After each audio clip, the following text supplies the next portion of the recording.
Assalamualaikum warahmatullahi wabarakatuh. Sahabat semua, alhamdulillah kembali kita bertemu yang insya Allah dalam keadaan sehat walafiat.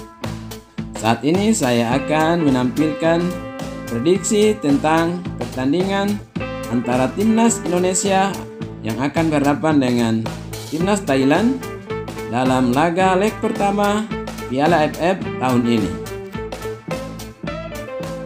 Sebelum saya memulai prediksi hasil daripada pertandingan timnas dan Thailand, maka akan saya kemukakan beberapa rekor pertemuan antara timnas dan Thailand, di mana dalam semua ajang mereka sudah pernah bertemu sebanyak 78 kali.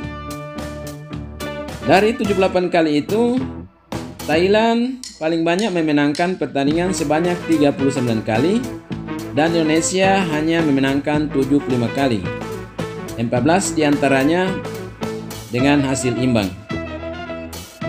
Di partai final nanti merupakan partai final yang ke-9 bagi Thailand, karena sebelumnya mereka telah memainkan 8 partai final.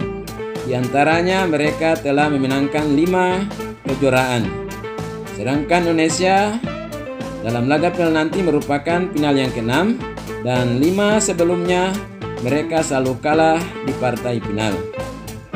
Di final nanti Indonesia hanya dipastikan kehilangan satu pilar saja, yakni Ahram Pratama karena akumulasi kartu kuning. Sedangkan untuk timnas Thailand, mereka tidak akan diperkuat oleh kiper utama mereka dan bek kiri mereka karena akumulasi kartu kuning. Dari data-data yang saya dapatkan tadi, maka dari hasil pertandingan sebelumnya, insya Allah saya memprediksi timnas Indonesia akan meraih kemenangan dengan kemenangan tipis 2-1 untuk timnas Indonesia. Mengapa diprediksi demikian?